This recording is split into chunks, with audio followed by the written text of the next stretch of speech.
이제 좀 마음이 좀 느긋합니다. 좀 뭐라 그럴까,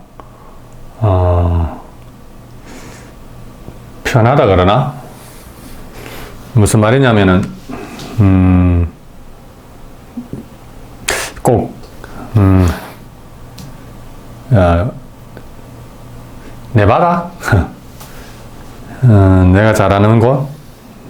우리 집? 뭐 그런 데 온 기분이 들어서 좋습니다. 이 시간부터 이제 본격적으로 음양의 이치를 논할 건데, 지난 시간까지는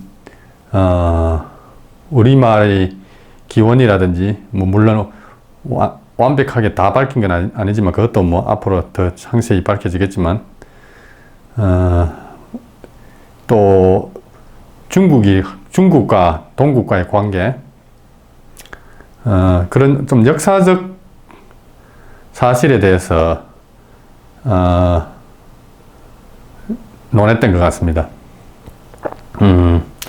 역사 분야는 솔직히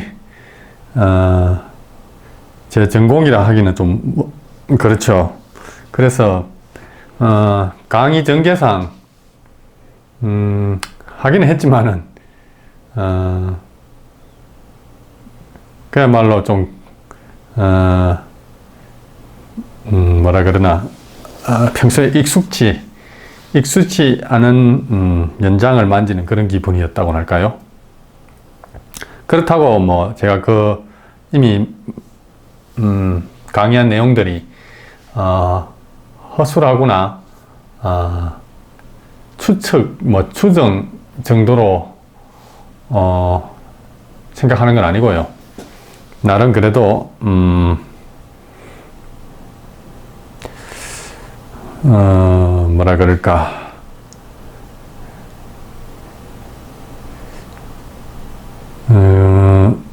나름 좀 깊이 있었다고 생각합니다.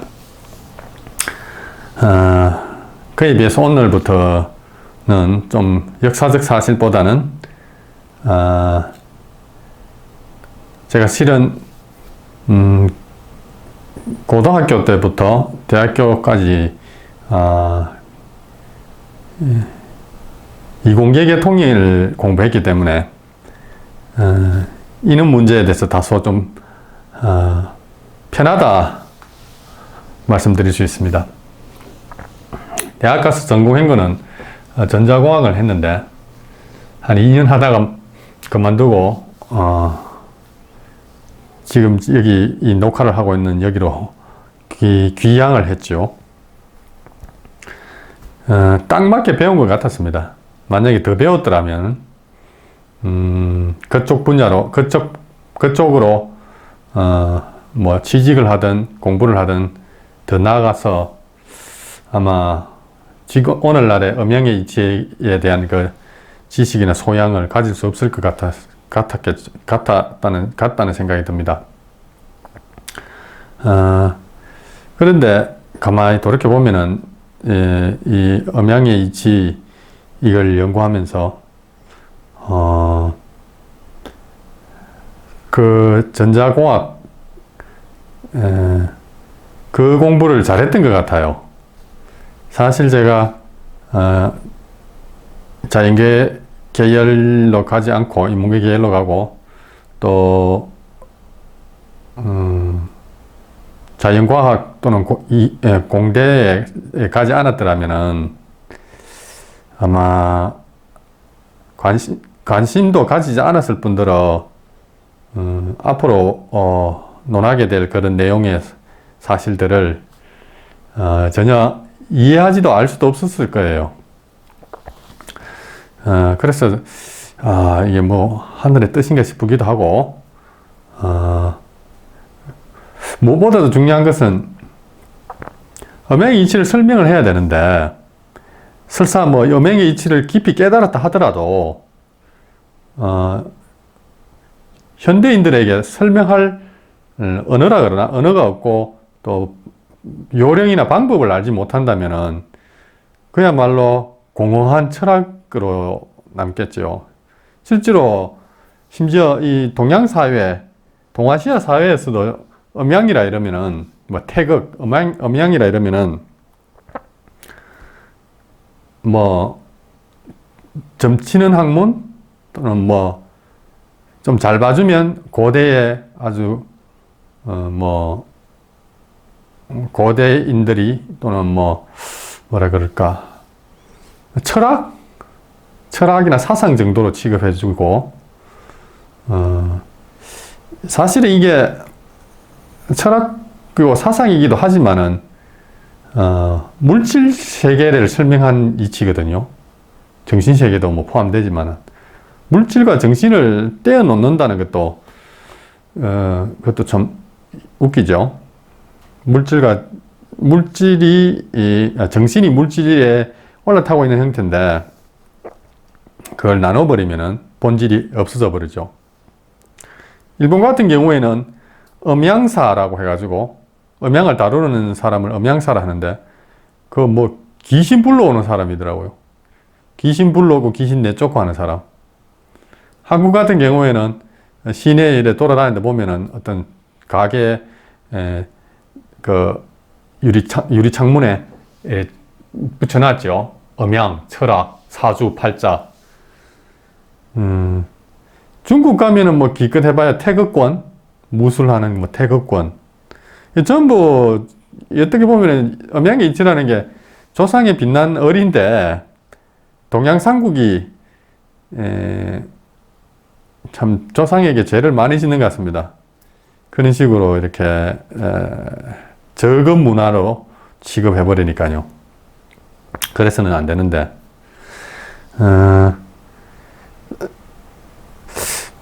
저도 이게 계기가 있었습니다. 이 분야에 관심이 가지게 되고 제일 먼저 언급할 수 있는 그 계기는 우리말에 대한 언어적 호기심이었죠. 언어적 호기심으로 시작했는데 언어적 호기심으로 시작하다가 특히 훈민정음 같은 경우에 모음 부분 아야, 어여, 모음이죠. 모음은 그야말로 음양 그 자체를 음양 그 자체가 무엇인지 기호로 확인할 수 있는 분야거든요. 양성모음, 중성모음, 음성모음 이렇게 구분하지 않습니까? 깊이 생각을 하지 않더라도 저거는 음양에 관한 이야기구나 이걸 알 수 있죠. 또 그리고 하나가 뭐냐면은 서양 과학자 한 명 때문에 어떻게 보면은 오늘날에 이런 강의도 하게 됐는지도 모르겠는데 이 사람입니다. 이 확대해서 한번 볼까요? 닐스 보어라는 사람인데 이 뭐 사진 또 저작권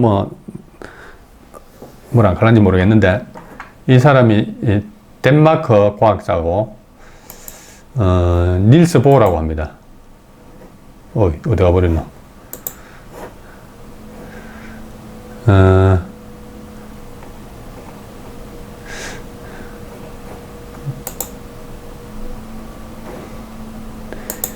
사실상 과학 분야에 관심이 없는 분들은 그렇겠지만 과학을 조금만 안다 할 것 같으면 이 사람 되게 유명하죠. 다 아실 겁니다. 아인슈타인과 어깨를 나란히 했다 그러나? 어깨를 나란히 했다기보다는 머리를 나란히 했다 할 수 있죠. 역시 노벨상 수상자고요. 아마 알버트 아인슈타인이 노벨상을 수상한 그 다음 해에 이 사람이 수상했을 겁니다. 그리고 집안이 그래서 그런지 이 사람 아들도 또 노벨상을 수상했어요. 원래 노벨상이라는 것이 유럽인들이 저끼리 다 해먹는 거니까 새삼스러울 건 없는데 거기에 일본 과학자들이 숟가락 몇 개 얹어 놓은 정도, 중국 과학자들 그렇고, 중국 과학자들은 주로 중국계 미국인 이런 과학자들이죠. 본토 중국인이 노벨상을 탄 게 있나 모르겠다. 그러게 보면 한국만 이제 노벨상 수상자가 없는데, 과학 분야에서. 별 대단한 건 아닙니다. 제가 트레일러에서 말씀드렸었죠. 과학하고, 한국인들하고는 잘 안 맞는 것 같다. 이 사람이 저한테 영향을 많이 줬어요. 이 사람의 이론을 내가 공부했다기보다는 이 사람의 이론 정도는 고등학교 물리 시간에 수업 들으면 다 알 수 있는 그런 거라 가지고 딱히 이 사람이 나한테 어떤 가르침을 줬다든지 제가 일부러 깊이 연구를 했다든지 그런 건 아니고요. 에피소드가 있어요. 이 사람을 제가 처음 학문적으로 만난 거는 고등학생 때였죠. 고등학교 때 물리 시간이었죠. 그때 원자의 모형을 설명하는 시간이었거든요. 그때는 이 사람 이름은 몰랐어요. 이 사람의 이론만 들었지. 그러다가 최근에 한 몇 년 전에, 진짜 최근이네요. 인터넷에서 우연히 이 사람의 일화, 노벨상 이미 수상하고 난 다음에,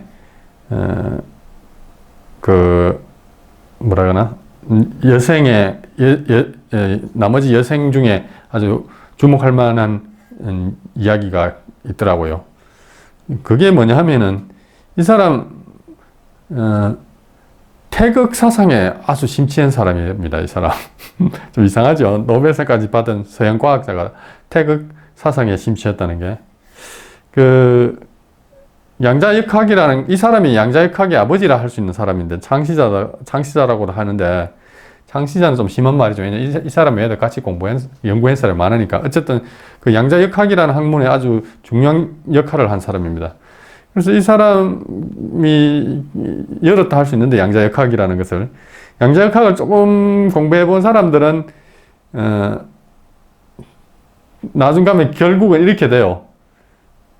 우리는 잘 모른다. 이래 되는데, 아마 이 사람도 저명한 학자이긴 하지만은 아마 그런 부족함을 느꼈을 거예요. 자기 이론에 대해서. 자기가, 진리를 또는 진실을 알기 위해서 과학이라는 걸 하고 있지만은 자기가 만들어낸 이론이나 그 방식이 한계가 있다는 걸 아마 실감했을 겁니다. 그래서 대안이라 그러나 좀 보충이라 그러나 그런 것을 이제 얻고자 이제 찾다가 아마 태극 문양을 봤을 거예요. 태극 문양을 보면은 우리는 태극 문양이 되게 익숙하지만은 이 사람 눈에는 되게 신선했는 모양이에요. 두 개의 이 소용돌이가 이렇게 꼬이면서 이렇게 말려 들어가는 이 모습이 마치 서로 상반된 두 개의 어떤 개념이 하나의 이론으로 서 있는 듯한 그런 그림? 음양은 서로 반대 개념 아닙니까? 서로 반대되는 것이 한 원안에 있다. 이제 이걸 닐스 보어가 표현을 빌리자면 상보성이라는 거거든요. 상보. 서로 보완한다. 서로 상반되는 두 개념이 서로를 사실은 보완한다. 근데 제가 이 사람의 글을 좀 읽어보니까, 어려워요. 상보성이라는 개념이 어렵고, 물론 이제 제가 음양의 이치, 태극의 이치에 관한 어떤 많지는 않지만 조금의 지식을 얻고 나서 보니까 이 사람 아직 잘 몰랐구나 이런 걸 이제 알게 됐거든요. 음양의 이치는 많이 갈망했지만은 정확히는 모르고 있었구나. 실제로 이 양반은 태극 팬이라 가지고 그 당시 1920년도, 30년도 그때 그 뭐 비행기 타고 오는 이웃 나라를 가는 시절이 아니지 않습니까? 그때 중국까지 왔어요. 왜 중국에 왔겠어요? 중국 하면은 뭐 음양의 이치 하면은 음양 태극 하면은 뭐 중국이 떠오르겠죠. 서양 사람 입장에서 보면은. 중국에 와서 실제로 태극 사상에 대해서 중국인들하고 뭐 나름 학자라고 하는 사람들하고 토론도 하고 토의도 하고 뭐 배우기도 하고 그랬다 그러네요. 그래가지고 돌아가서는 이제 이 사람이 노벨상도 타고 자 과학계에 이제 큰 업적을 남기다 보니까 덴마크 왕이 이 사람에게 기사자귀를 줘요. 웃기죠? 기사자귀를 주는데 얼마나 이 사람이 태극을 좋아했냐면은 자기 그 휘장이라 그러나? 자기 받을 때 상징으로 두르는 휘장인지 뭐 또 뭐 그 기사한테 칼도 주지 않습니까? 검을 주는데 그 검에다가 태극 문양을 새겼다 할 정도로 태극이라면 아주 막 껌뻑 죽었던 사람이거든요. 그래서 제가 그 에피소드를 이렇게 또 읽으면서 나 순간적으로 제 스스로 이렇게 중얼거렸죠. 홀 태극을 알려면 한국을 왔어야지 이런 말을 했거든요. 근데 그 당시 같으면은 이제 일제강점기라 가지고 국가로서 한국은 이지도 안 했죠. 그때까지만 하더라도 제가 뭐 음양이니 태극이니 그렇게 깊은 관심을 가지지는 않았고 그냥 막연히 우리 일반 한국인들이라면 가지고 있는 그 정도 상식, 그 정도 선에서 알고 있었어요. 그래서 은근히 오기가 발동하는 거예요. 태극이라면 우리 국기도 태극기고 태극 음양이라면 당연히 우리지. 우리는 뭐 솔직히 그때 그랬습니다. 뭐 구체적으로 이론적으로 설명은 못했지만 우리 막연히는 우리 느끼고 있지 않습니까? 한국인이라면 태극 음양 이런 걸 잠재의식 속에서 다 느끼고 있어요. 그걸 이제 학술적으로 못 풀어내서 그렇지. 근데 중국 사람들한테는 그런 게 없거든요. 왜냐? 전번에 훈민정음 이야기할 때 했지 않습니까? 소리가 바르지 못하기 때문에 진리를 볼 수 없는 겁니다. 만다린은 바른 소리가 아니거든요. 그나마 한국어가 정음에 가깝고 정음을 정신을 이렇게 계승한 언어이기 때문에 한국인들이 더 음양과 태극 사상에 밝습니다. 제가 앞으로 하고자 하는 거는 그것을 갖다가 이제 우리 사람의 언어로, 일상의 언어로 풀어주는 건데, 그리고 또 제가 행운인지 다행인지 뭐 우연인지는 모르겠지만 자연과학 계열의 공부를 좀 하는 바람에 그것을 좀 이용하면은 사실은 태극 음양은 과학보다 과학이 닿을 수 없는 그런 데 있는 거라 가지고 뭐 좀 그렇거든요. 그런데 이제 우리가 이제 오랫동안 서양 학문 또는 서양식 사고방식에 젖어 있다 보니까 태극이나 음양을 태극이나 음양으로 설명하면은 잘 감이 안 옵니다. 뭐 내 스스로도 태극 음양을 음양의 용어로서 설명하라 그러면은 참 난감하거든요. 그래서 필요한 게 이제 우리말인데 우리말의 음양의 그림자, 음양의 그 이미지가 잘 남아 있거든요. 그래서 지금 현대인이 알아먹을 수 있는 말을 하려면은 결국은 이제 과학적 용어, 이런 방식이겠죠. 과학의 예를 들면서 과학 이런 부분이 틀렸다. 왜 틀렸느냐? 음양의 이치를 잘 몰라서 틀렸다. 그래서 요런 점이 틀렸는데 실은 요렇단다. 이러면은 이제 과학을 단점, 약점 뭐 그걸 지적하는 과정에서 음양의 모습이 이제 드러나는 거죠. 제가 취하는 방식이 그런 겁니다.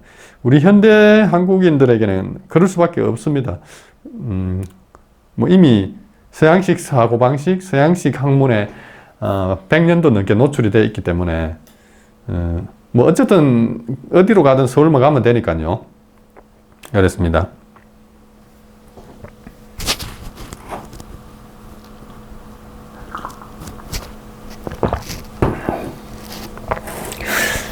처음 닐스 보어의 이론을 딱 접했을 적에 그때 벌써 30년 정도 전이거든요. 30년 전쯤 되겠네. 30년도 더 됐겠, 30년 더 됐겠. 고등학교 1, 학년인가 2학년인가 그랬으니까. 그 주변 정황은 잘 기억이 안 나지만은 내가 그 닐스 보어의 이론에 대해서 무엇을 의아해했는지는 명확히 기억하고 있거든요. 그 아직도 잊혀지지 않는데 제가 닐스 보어가 음양과 태극상을 배우기 위해서 중국을 방문했다는 그 일화를 읽고는 그 읽었다고 해서 이 음양인이 태극을 연구하려고 결심하지는 않았을 거거든요. 그런데 고등학교 때에 내 한 경험을 딱 보고는 경험을 되새겨보면서 이거 해야겠다는 생각을 했어요. 왜냐하면은 고등학교 때 처음 닐스 보어의 이론을 들으면서 이거 엉터리인데 말이 안 되는데 왜 이걸로 어떻게 노벨상을 받을지 이런 생각을 했었거든요. 심지어는 노벨상을 받은 그 이론 보어의 원자 모형인데 그 이론으로 그 노벨상을 받았는데 그 이론을 갖다가 알버트 아인슈타인 어떻게 보면 옛날 그 후에 서로 되게 감정이 상할 정도로 이런 논쟁을 벌이기도 하는데 알버트 아인슈타인도 닐스 보어의 그 노벨상을 타게 한 그 이론을 찬양을 했어요. 와, 진짜 이 사람 천재다. 참 발상이 대단하다. 이렇게 되니까 문제가 해결되는구나 하면서 짝짝짝 발수를 치고 그 외에 다른 여러 서양 과학자들도 그 나름대로 저명하다는 서양 과학자들도 뭐 훌륭한 발상이라 그러면서 닐스 보어를 칭찬했거든요. 그 에피소드도 물리학 시간에 들으면서 이야 이것들 봐라 이런 생각을 했거든요. 그 어린 나이에 분명히 제대로 설명도 안 했는데 저것들끼리 북치고 장구치고 막 칭찬하고 그러네 그런 생각을 했거든요. 그게 뭐냐면은 원자 모형을 설명하는 장면인데 그 당시가 20세기 초니까 20세기 초 19세기 후반이 되면은 과학자들이 무엇에 관심을 가지게 되냐면은 물질의 근본은 무엇인가 그거에 대한 관심을 가지게 되거든요. 그래서 이제 이렇게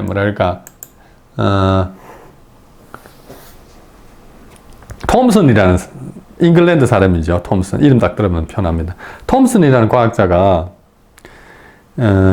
뭐 실험을 했는지 어쩐지 모르겠는데 이런 모형을 제시를 했어요.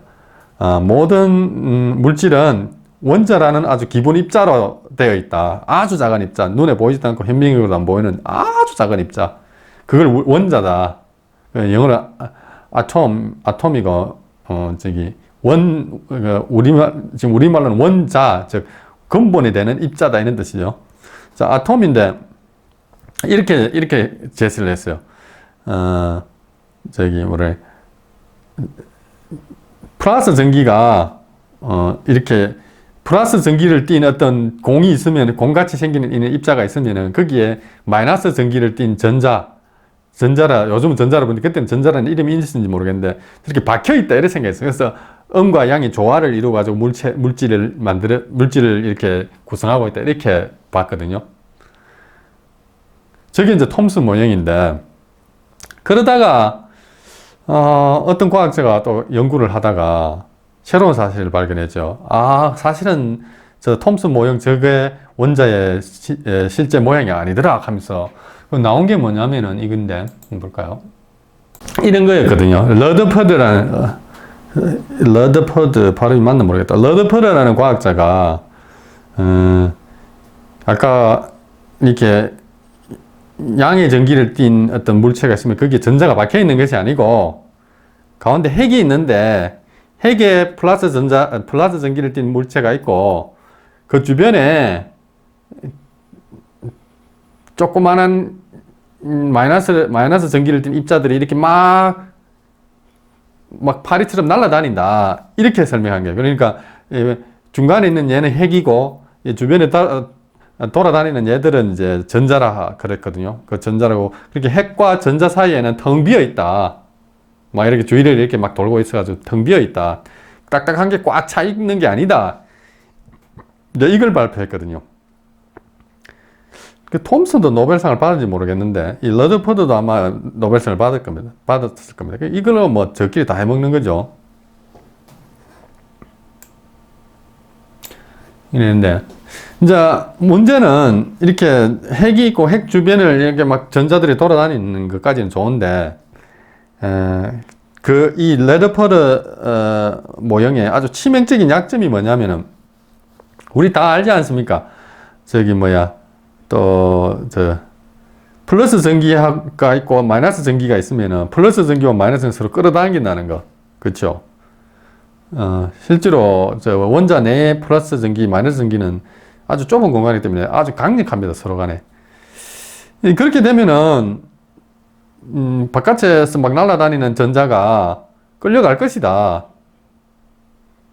핵 쪽으로. 핵으로도 끌려가고 핵이 또 전자 쪽으로도 끌려가겠죠. 어쨌든 간에 이 플러스 전기가 있는 가운데로 이렇게 전자들이 이렇게 확 몰릴 것이다. 그렇게 되면은 플러스 마이너스가 없어져 버리니까 중성이 돼가지고 물질이 사라진다. 이게 확 쭈그러든다. 이죠 반지름이. 훅 쭈그러들어가지고 물질이 존재할 수 없게 된다. 어떻게 설명할래? 이랬는 거예요. 러드퍼드 모형이 처음에는 멋진 모형이라 하다가 가만히 알고 보니까 그렇네. 플러스 마이너스 서로 잡아당기면은 쭈그러들어 버릴 거 가지고 이 모양이 없어져 버리지 않습니까? 물질이 존재할 수 없죠. 그래가지고 과학자들이 진짜 난관에 부딪혔어. 이것 때문에. 진짜 획기적인 설명 방식이 안 나오면은 진짜 과학이 발전할 수 없는 상황에까지 가버렸거든요. 아주 이게 중요한데 여러분은 어떻게 생각하세요? 원자라는 게 있으면 원자 가운데 핵 플러스 전기를 띤 핵이 있고 마이너스 전기를 띤 전자들이 이렇게 막 날파리처럼 돌아다닌다고 하거든요. 근데 왜 끌려가지 않느냐 이렇게 질문이 나왔을 적에 어떻게 답을 하시겠습니까? 왜 끌려가지 않을까요? 서로 잡아당기니까 일정 부분 거리를 가깝게 유지해가지고 물질이라는 게 생긴다는데 더 이상 안 끌려가거든요. 저 이상 끌려가 버리면 물질이 사라져 버리겠죠. 신기하지 않습니까? 이제 이걸 갖다가 이 난제를 설명한 사람이 바로 닐스 보어입니다. 그걸로 노벨상을 받았죠. 그 닐스 보어는 지금 어떻게 설명했는지 한번 보도록 할까요?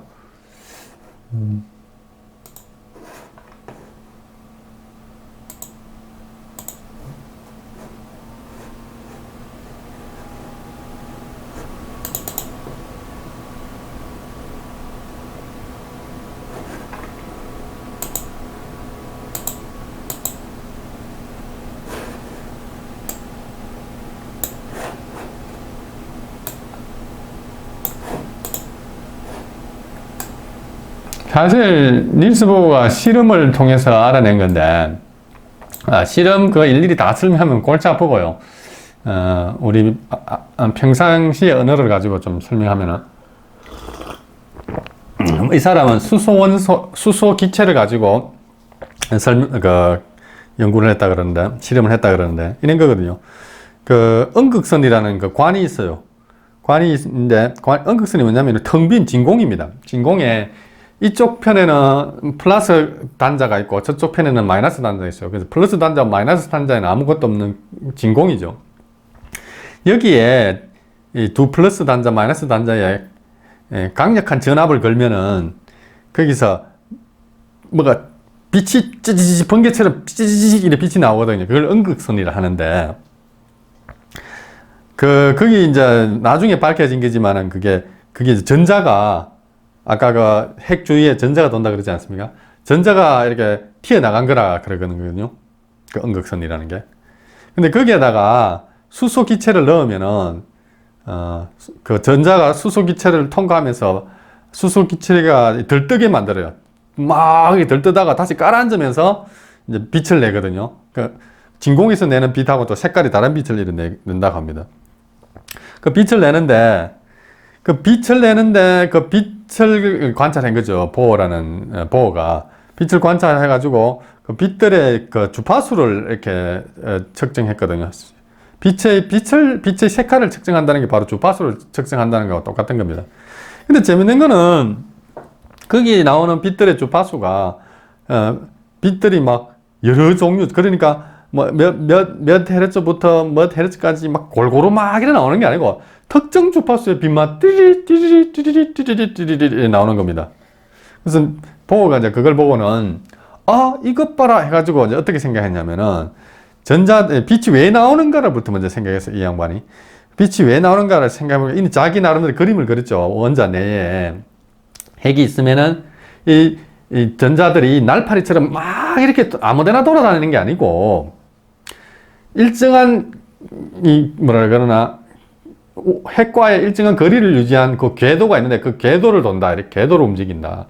또 어떤 전자는 그 두 번째 궤도, 세 번째 궤도 이래가지고 간격이 일정한 어떤 특정 궤도를 돈다. 그래서 이 특정 궤도를 도는데 이 낮은 궤도에서 높은 궤도로 올라가려면 에너지가 있어야 되겠죠. 그래가지고 그 강한 전압을 걸면 그 강한 전압에서 에너지를 흡수해가지고 얘가 위로 올라가는 겁니다. 그럼 다시 올라갔으니까 또 떨어지겠죠. 떨어지면서 빛이 나오는 거죠. 이렇게 생각해야 됩니다. 그리고 이게 특정 주파수 빛이 나온다는 것은 이게 바로 이 궤도가 무작위로 아무데나 막 이렇게 전자들이 있는 게 아니고 탁탁탁 이렇게 있다 있는 거죠. 그렇게 생각하고 결론을 또 그렇게 내리고 그래서 전자가 안 끌려오고 그 특정 궤도에 탁 머물러 있다. 물론 나중에 뭐 양자역학이 발달하게 되면 요 보호의 모형도 약간 문제가 있다 그래가지고 나중에 뭐 원자 구름이니 뭐 그런 게 나오는데 뭐 결국은 이게 거의 완성된 모형이라 할 수 있거든요. 원자 모형, 원자 구름이니 그거는 뭐라 그럴까 수학적인 도식일 뿐이고 사실상 어떤 디지털화되어 있는 궤도를 전자들이 거기를 머물고 있다. 뭐 좀 더 정확하게 벨트를 할 수도 있고 뭐 계단이라 할 수도 있는데 이 그림이 나오죠. 이렇게 계단식으로 이렇게 있다 이러면서 이는 좀 나은 모형을 러드포드 모형보다 좀 나은 모형을 제시했어요. 이게 대단하게 생각되는지 몰라도 이 사람이 이걸로 노벨상을 탔거든요. 이 설명을 우리 물리 선생님한테 제가 들었죠. 물리 시간에. 그때 고등학교 1학년이었던 것 같은데 1학년, 2학년 잘 모르겠는데 떡 듣고 있으면서 이런 생각을 딱 했어요. 그래서 뭐 이런 생각을 했어요. 그래서 왜 안 끌려가는데 왜 핵으로 전자가 왜 안 끌려가는데 내가 계속 물었어요. 내 스스로도 봐라 나는 곧 설명할 줄 알았어요. 선생님이 설명 안 하고 넘어가 버리는 거예요. 그러면서 뭐 아인슈타인도 이거에 대해서 되게 칭찬하고 그래가지고 물리학계의 큰 난제 하나가 해결됐다 하면서 이렇게 넘어가 버리는 거예요. 야, 사기꾼이 따로 없다 이런 생각을 했거든요. 제가 왜 그런 생각을 했냐면은, 자, 여러분 생각해 보세요. 이런 궤도라는 게, 전자가 이런 궤도상에, 특정 궤도상에 머물러 있다는 거는 맞는 말이지만은, 이것이 실제로, 여기 이쪽 오른쪽 그림처럼 이렇게 실제로 계단이라는 게 존재하는 게 아닙니다, 이게. 이거는 에너지 준위를 표현한 거거든요. 즉, 에너지의 크기, 제일 밑에 궤도는 에너지 수준이 낮고, 그 다음에 에너지가 높고, 이렇게 에너지의 그 위치에 있을 때 가지게 되는 에너지 값을 이렇게 그림으로 도식화한 거지. 이 그림처럼 실제로 원자라는 물질 안에, 공간에 계단이 있어가지고 전자가 핵 쪽으로 떨어지는 걸 막는 건 아니거든요. 장치가 있는 게 아니에요. 그렇잖아요. 지금 생각해봐도 그렇네. 그런데 그 세계의 저명한 과학자라는 작자들이, 예? 자신을 속이고, 이 하늘을 속이고 땅을 속인 거 아닙니까? 안 끌려가는 이유를 설명 못 했잖아요. 안 끌려가는 현상만 말했지. 안 끌려간다. 이런데 이는 특정한 에너지 준위에 해당하는 궤도에서 머물러 있어가지고 안 끌려간다 했겠지. 왜 안 끌려가는지는 설명 못 했거든요. 여러분 아셔야 될 게 노벨상은 그것도 아무것도 아닙니다. 전부 저끼리 짜고 치는 고스톱인데, 아이고, 내 참. 제가 그때 고등학교 어린 나이에 그래도 세계적 석학이, 노벨상까지 탄 과학자가, 주장한 거니까, 내가 뭐라 할 수 있겠어요. 뭐가 있겠지. 이래 생각하고 넘어갔어요. 그래가지고, 대학교 가서 또 이걸 한 번 더 배우거든요. 대학 가서 또 배우거든요. 그때도 똑같은 기분이 드는 거예요. 이것부터 봐라, 이거. 아이고, 참. 이게 아주 중요한 문제거든요. 다시 한 번 더 생각해 봅시다. 이 플러스 전하를 띤 핵이 여기 가운데 있는데, 바깥에 전자들이 막 돌아다니고 있거든요. 얘는 마이너스죠. 그럼 우리가 알고 있는 상식으로는 플러스는 마이너스하고 서로 당기게 되어 있거든요. 끌려가서 이렇게 탁 붙어가지고, 부피가, 원래는 핵의 전자가 이만한 크기였다면, 전자가 공중에 멀리 있기 때문에 원자라는 것이 부피가 생기는 건데, 이렇게 가지고 붙어버리면 부피가 사라져 버리는 거죠. 그러면 물질이 존재를 못 하거든요. 왜 안 끌려갈까요? 닐스 보어는 탁탁탁탁 이런 특정한 궤도에 전자가 위치하고 있기 때문에 끌려가지 않고 원자의 모양을 유지할 수 있다 그랬는데, 그건 어디까지 현상을 설명한 거지 왜 안 끌려가는지는 설명 못 했거든요. 그런데도 불구하고 다른 저명한 과학자들도 같이 야, 참신한 아이디어다 그러면서 박수치고 그랬거든요. 이게 과학의 현주소고, 뭐라 그럴까, 참 한심한 거죠. 이런 식으로 이 문제가 아무것도 아닌 것 같은데, 물질로서 그 모양을 유지하는 그 기본 핵심이자 기본 이론이거든요, 이게. 근데 이거부터 걸러먹었으니까 그 다음에 나오는 과학 지식들은 뭐 안 보도 뻔한 거죠. 이것만 그런 건 아닙니다. 과학 뭐랄까 지식이나 법칙 이론들을 보면 대부분 이런 식이에요. 뭐 제일 쉬운 예로 만유인력 법칙을 한번 들어봅시다. 물체가 서로 끌어다닌다. 그래서 지구 위에 있는 어떤 다른 물체는 서로 끌어다닌다. 그래서 물체는 항상 땅으로 떨어진다 이러는데, 이 질문은 실제로 뉴턴이 상대성 이론, 만유인력 법칙을 갖다가 발표할 때 기자가 했다 그래요. 일화에 의하면은 기자가 뉴턴한테 물었대요.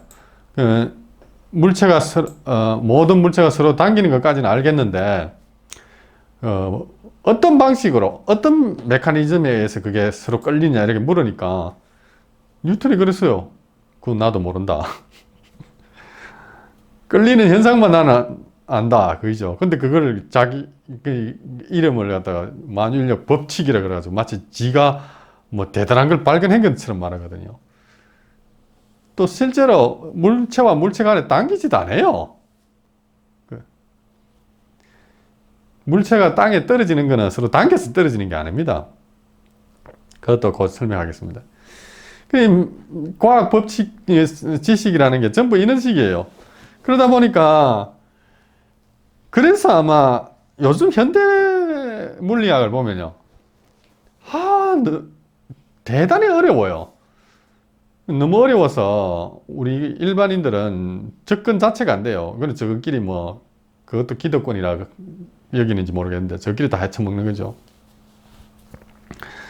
그래서 제가 그 보어가 중국까지 가서 태극 사상을 뭐 궁금해서 물어보고 그랬다는 그 일화를 듣고는 그때 결심 아닌 뭐 결심이랄까 생각했죠.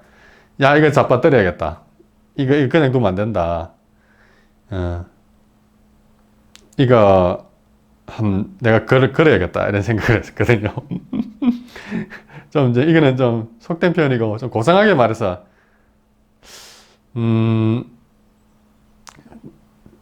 저한테는 그 닐스 보어라는 사람이 서양 과학을 상징하는 사람과 같거든요. 일반인들에게 유명해진 사람은 아인슈타인이지만은 사실 아인슈타인은 뭐 상대성 이론 뭐 하고 또 뭐 광전자설 빛이 입차이면서 파동이라는 빛의 이중성 뭐 그걸 증명했다 하고 하는데 사실 그 친구는 좀 그렇거든요. 이 닐스 보어는 상당히 의미심장한 인물인데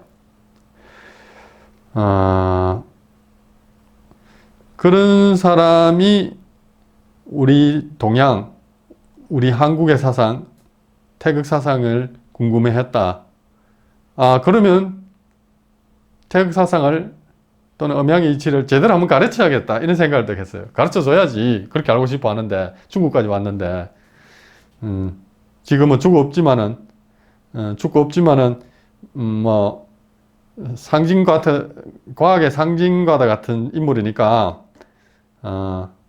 이참에 서양 애들한테 음양의 이치, 태극 사상이 무엇인지 제대로 한번 가르쳐줘야겠다. 이런, 뭐랄까, 가슴에 바람이 들어가 버렸어요. 그 바람에 이제 이렇게 됐는데,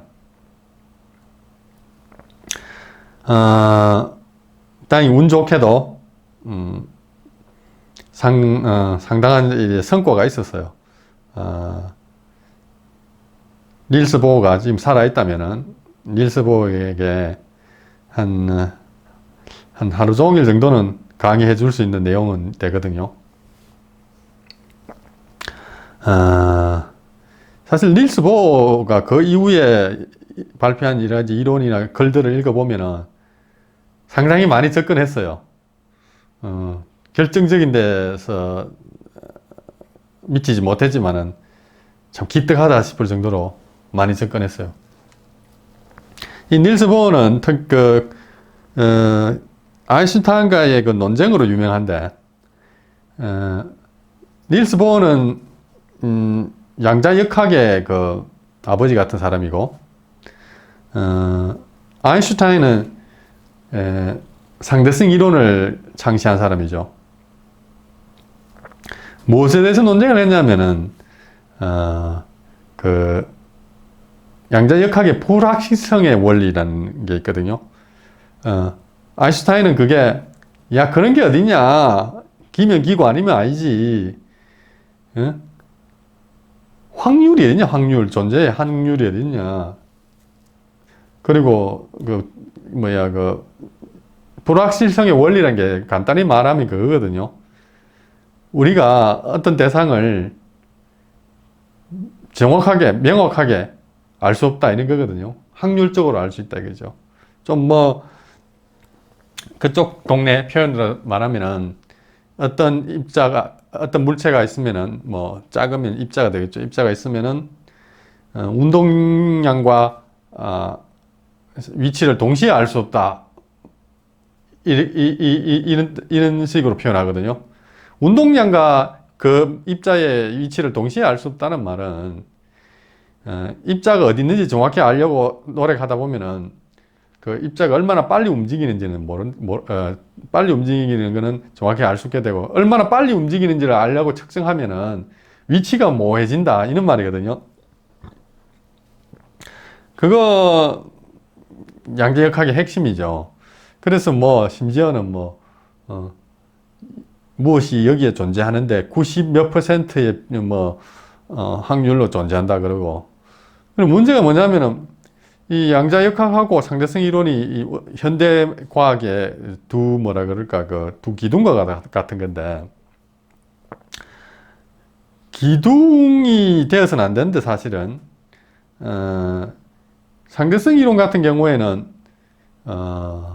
저 별들, 우주, 아주 그 주로 중력이 지배하는 공간, 넓은 공간, 우주 같은 중력이 지배하는 공간에서 잘 맞아 떨어지고 설명이 잘 되고요. 또 양자역학은 미시세계, 뭐 원자, 그다음에 뭐 전자, 핵, 그 안에 들으면 쿼크 이런 동네 가서 아주 진짜 막 우리 그 현미경, 전자 현미경을 가지고도 도달할 수 없는 그런 작은 공간에까지 그 뭐랄까 이 양자역학 원리가 잘 맞아 떨어진다고 그러니까. 그래서 두 개를 합치려고 하는 노력이 있죠. 어떻게 보면 현대 물리학의 그 역사라는 게 이 두 가지를 합치려고 하는 건데 잘 안 합쳐지죠. 왜 잘 안 합쳐질까요? 두 쪽 다 뭔가 근본적으로 문제가 있는 거예요. 그래서 그래 되는 건데, 그래 둘이 이제 막 그 논쟁을 심하게 벌였죠. 이제 이런 게죠. 이제 아인슈타인이 먼저 문제를 내요. 생각 실험이라 그러는데 상상 실험이죠.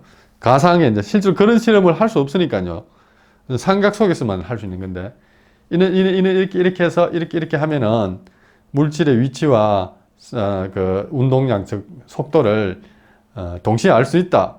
이런 경우에서는 알 수 있는 거 아니냐 이렇게 예시를 딱 제시하면은 닐스 보어는 또 한 몇 시간 그거에 대해서 연구를 해요. 그러면 연구하고 생각하고 돌아와서는 이래 해서 안 된다. 우리는 확실히 알 수 없다. 이렇게 말해버리고. 그럼 또 아인슈타인이 들어보면 말이 맞거든요. 결국은 아인슈타인이 졌다고 할 수 있죠. 그 논쟁에서. 판정 편지, 케어 편지는 모르겠지만은.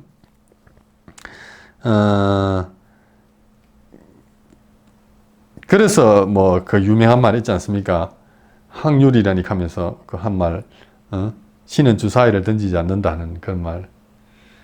할 말이 이제 그런 게 있어요. 그 물리학에서 신을 언급하면 지는 거라고. 신을 언급하면 지는 거라 그러는데, 아인슈타인이 신을 언급했으니까 진 거죠.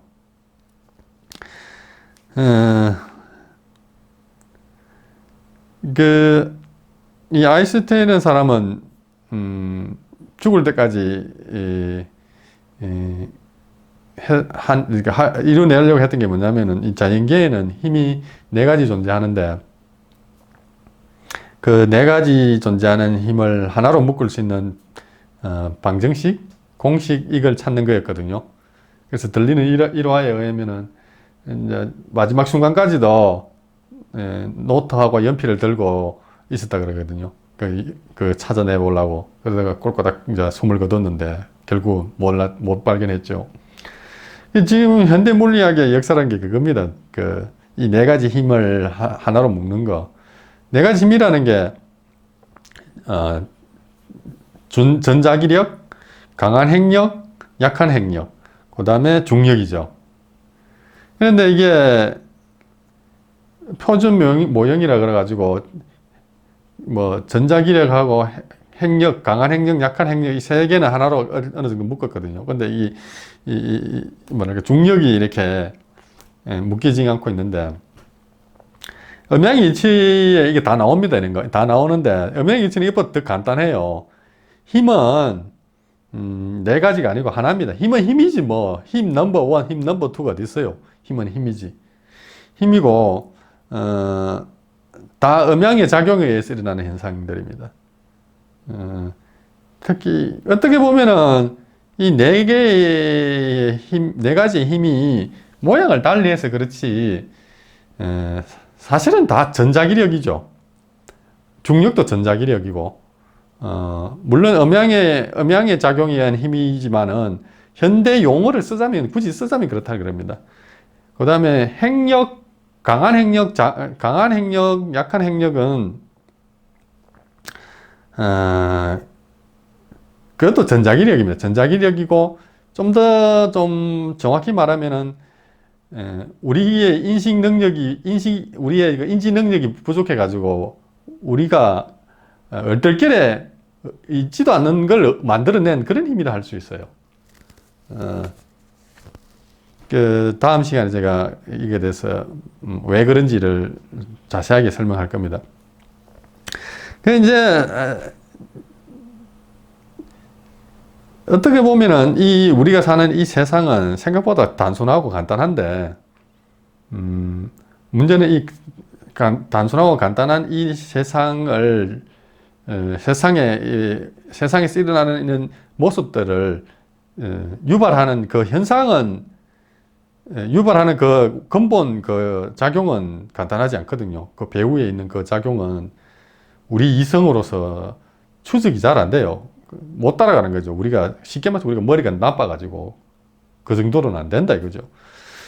그걸 이제 설명하는 게 음양의 이 음양의 이치를 해서 다 설명할 수는 없죠. 왜냐 우리가 인지 능력이 워낙 떨어지니까 어느 정도 그냥 우리가 대충 우리의 삶을 되돌아보고 뭐 인생의 무엇인가를 알 수 있을 정도의 수준으로만 설명해 줍니다. 음양의 이치도. 물론 제가 알고 있는 음양의 이치는 끝까지예요. 그렇습니다. 이제 과학하고 음양 원리를 이렇게 비교해 보면은 애초에 둘이 게임이 안 되는 거였어요. 왜 그러냐면은 음양의 이치를 비유하면 이런 거예요. 여기 크다란 아주 큰 건물이 있는데 이 큰 건물이 이 세상이든 저 세상이든 우리가 인지하는 그 공간에 세상이라 칩시다. 그러면 이 큰 건물이 있고 아주 건물 안에는 방이라든지 구조물이 복잡하게 막 이렇게 얽혀 있어요. 이렇게. 과학이라는 것은 그런 건물 안의 구조를 이해하려고 문을 하나 열고 들어가서 일일이 방마다 돌아다니면서 막 체크를 해요. 이 방은 어떻게 생기고 정문에서 몇 미터 몇 층에 몇 도 각도에 위치한 방이라고.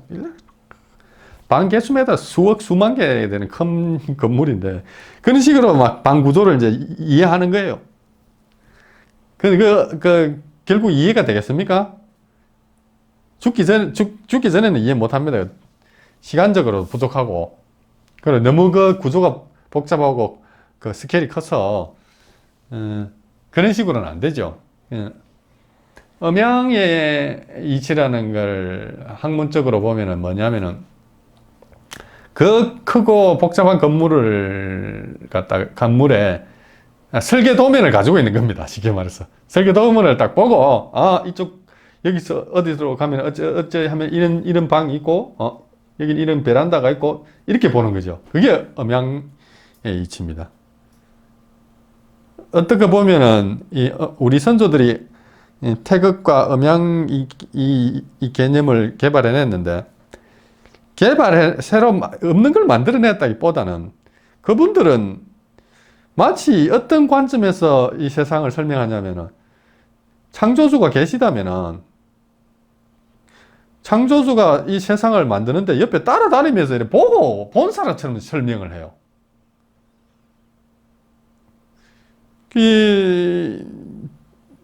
다시 생각해 보면 그분들은 범인은 아니었겠죠. 그걸 이제 우리 역사 기록 속에 그런 인물이 어떻게 설명하는지는 잘 모르겠는데, 하여튼 그렇습니다. 마치 누가 집을 짓는데, 그 집 짓는 사람 옆에서 같이, 조언도 하고, 막 집을 같이 지은 것처럼 빠삭하게 아는 그런 정도의 지적 수준이 아니었나 싶어요.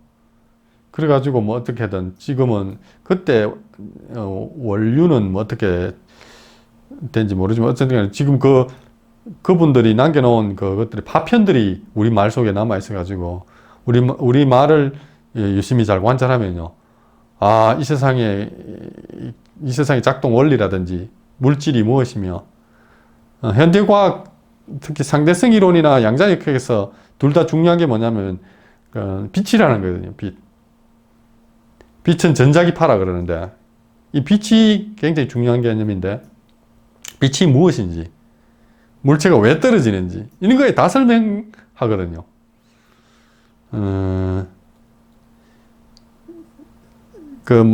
복잡한 방정식을 가지고 설명하는 게 아니고, 이 강의 처음 시작할 때 언급했던 거 있지 않습니까? 근사, 가까이 있는 것을 생각한다. 우리 주변에 있는 것으로 다 설명이 가능합니다. 특히 한국인이라면 더더욱 쉽게 이해할 수 있겠죠. 그렇습니다.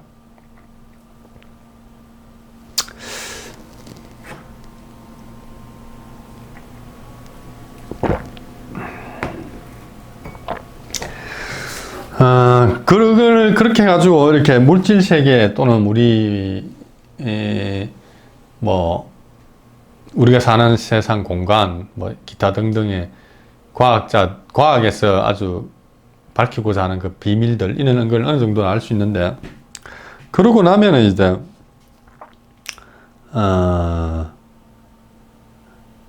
근본적인 질문으로 넘어가죠. 우리는 누구인가? 나는 누구인가? 왜 이 세상에 내가 살고 있는가? 그런 거. 그런 거, 이제, 음양이론이 제가 강의 초도에, 족봉을 즐기자, 족봉을 위해서 한다, 이렇게 말씀을 드렸지만은, 물론 시청자들 중에서, 시청자의 그 성향에 따라 다르겠지만은, 마냥 해피엔딩만은 보장할 수 없거든요. 물론 몰라, 내 같은 사람한테는 해피엔딩, 음양이론의 그 마지막은 해피엔딩이거든요. 근데 해피엔딩이 아닌 사람도 있을 거예요. 어찌되건 각자 알아서 족봉으로 성화시키기 바랍니다. 그렇고, 무슨 이야기부터 시작해야 될지 모르겠는데, 그렇습니다. 닐스 보어가 큰일을 했네요. 그래서, 이게 많은 우리 동포들도 인정하고, 다른 서양 인민들도 그거 좋은 생각이다. 음양 사상이 태극이 무엇인지 알 것 같다 그러면서 만족해하고 그러면은 어차피 제가 음양을 연구한 거는 보어에게 한 수 가르치겠다 이런 차원에서 했기 때문에 근데 보어는 지금 가고 없지 않습니까? 아마 보어 아들도 지금 세상을 떠났는 것 같은데, 그렇다면 보어의 고국인 덴마크 젊은이들에게 이걸 좀 직접 가르치면 보어에게 직접 가르치지 못하더라도 어느 정도 소원성취라 그러나 그런 것 같아가지고 인터넷에 찾아보니까 그 닐스 보어 연구소라는 게 있더라고요. 닐스 보어 연구소도 있고, 또 그 덴마크에 또 유명한 대학이 하나 있던데, 그 코펜하겐 대학이라고. 거기 보면은 닐스 보어의 고국이라서 그런지 이쪽으로 이론 물리학이라든지 이쪽으로 좀 많이 하는 모양이더라고요. 그래서 그 코펜하겐 대학에 교수로 한 자리 주면은 그 가서 덴마크 젊은이들, 보어의 후예들한테 한번 가르쳐 볼 거니 생각하는데, 교수가 아니더라도 강사도 괜찮고, 여러분들이 많이 시청해 줘가지고, 그리고 많이 믿고, 옳다 해주면은,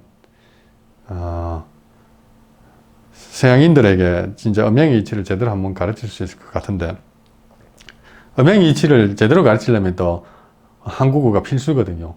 우리 말, 우리 문화, 이것을 제대로 알아야 음양의 이치를 깨칠 수가 있습니다.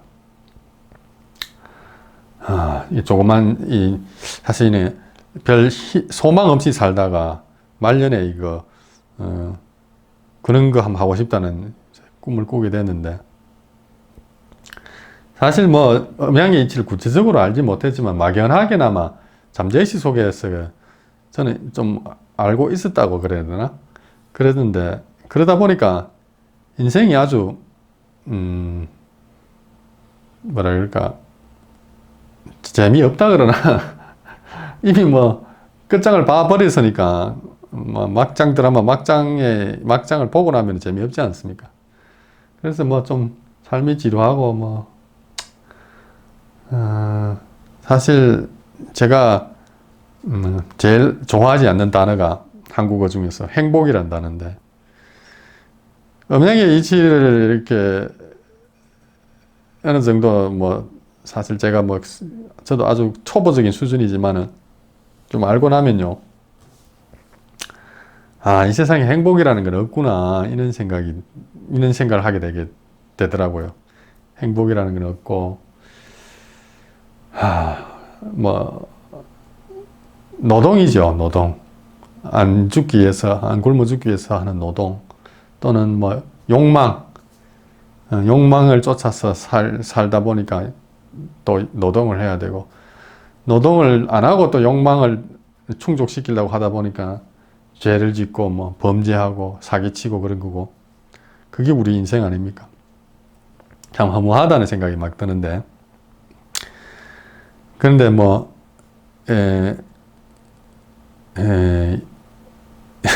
실현이 될지 안 될지 모르지만은, 코펜하겐 대학 가서 제가 덴마크 말을 못하니까 영어로 그 콧대 높은 유럽 놈들한테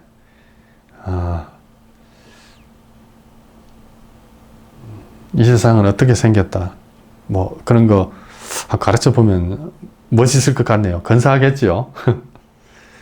예, 다음 시간에 또 하겠습니다.